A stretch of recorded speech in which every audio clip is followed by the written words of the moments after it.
बहुत समय पहले की बात थी। एक गांव में 4 जादुई बौने हुआ करते थे।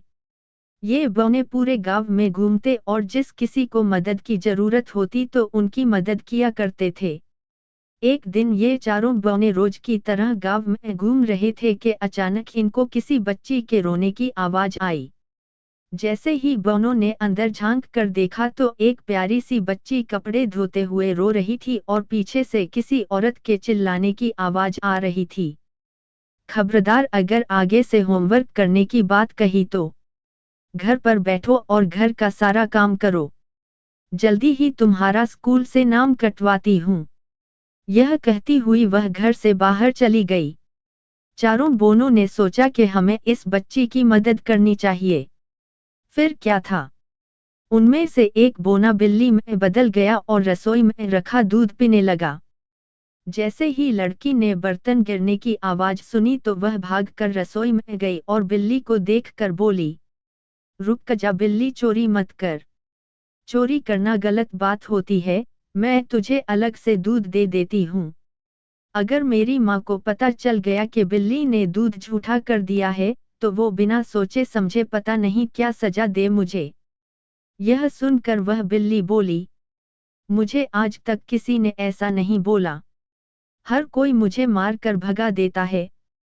तुम बहुत नेक दिल की लकड़ी लगती हो। लेकिन तुम रो क्यों रही थी? बिल्ली के पूछने पर लड़की ने दुखी चेहरा बनाते हुए बोला, मेरा नाम शाइनी है। यह मेरी असली माँ नहीं है। यह मेरी सौतेली माँ है। मेरे पापा काम से अक्सर बाहर रहते हैं। माँ मेरे साथ बहुत बुरा बर्ताव करती है और पापा मेरी बात का विश्वास भी नहीं करते। इसलिए मुझे माँ की बातों का बहुत बुरा लगता है। अगर मेरी असली माँ होती तो मुझे इतना बुरा भला ना कहती और मुझे पढ़ाई करने से भी मना नहीं करती। यह सब सुनकर बिल्ली ने दूध खत्म किया और वहां से चली गई। और शाइनी अपने काम करने के लिए जाने लगी। जैसे ही उसने दूसरे कमरे में प्रवेश किया, उसने देखा कि सारा कमरा एकदम साफ था। कपड़े धुलकर प्रेस किए हुए पड़े थे। कमरा एकदम साफ था। ये देखकर शाइनी ने बाकी के कमरों की भी सफाई कर डाली। कुछ समय बाद जब उसकी माँ आई तो घर का बदला रूप देखकर वह हैरान रह गई। उसे विश्वास ही नहीं हुआ कि ये सब इतने कम समय में कैसे हो सकता है।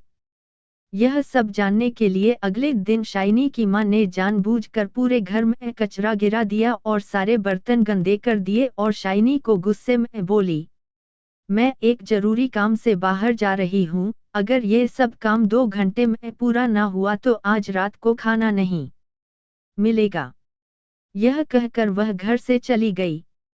शाइनी बहुत डर गई थी और जल्दी में घर का सारा काम करने लग गई। यह सब जादुई बौने देख ही रहे थे कि उसी वक्त शाइनी के हाथ से एक कांच की कटोरी गिरकर टूट गई। यह सब देखकर शाइनी समझ गई कि आज रात उसे भूखा ही सोना पड़ेगा।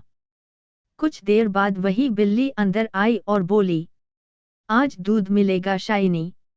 शाइनी ने अपना दुहक न बताते हुए बिल्ली के लिए दूध डाला और अपना काम वापस से करना शुरू कर दिया। यह सब शाइनी की सौतली माँ देख रही थी। उसने देखा कि जब तक वो बर्तन साफ कर रही है, पीछे से कुछ बौने घर का सारा काम कर रहे हैं।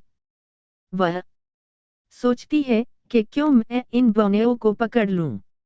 लेकिन जैसे ही वह उनको पकड़ने के लिए घर में आती है, उसे कोई नजर नहीं आता।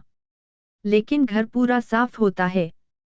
यह सब देखकर शाइनी की माँ को गुस्सा आता है और वह गुस्से में शाइनी की पिटाई करने लग जाती है।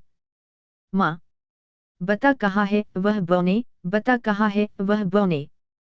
शाइनी, मुझे कुछ नहीं पता माँ, आप किसकी बात कर रहे हैं? मैंने तो एक बिल्ली को दूध पिलाया था। लेकिन उसकी माँ ने एक बात ना सुनी और शाइनी की पिटाई करती रही। ठीक उसी वक्त शाइनी के पापा आ जाते हैं और यह सब देखकर उसकी माँ को बोलते हैं, मैंने कभी नहीं सोचा था एक तुम मेरे पीछे से इस बच्ची के साथ इतना बुरा बर्ताव करती हो। शुक्र है उस बिल्ली का जिसने मुझे सब बता दिया। और आज मैंने देख भी लिया कि तुम शाइनी के साथ कैसा बर्ताव करती हो।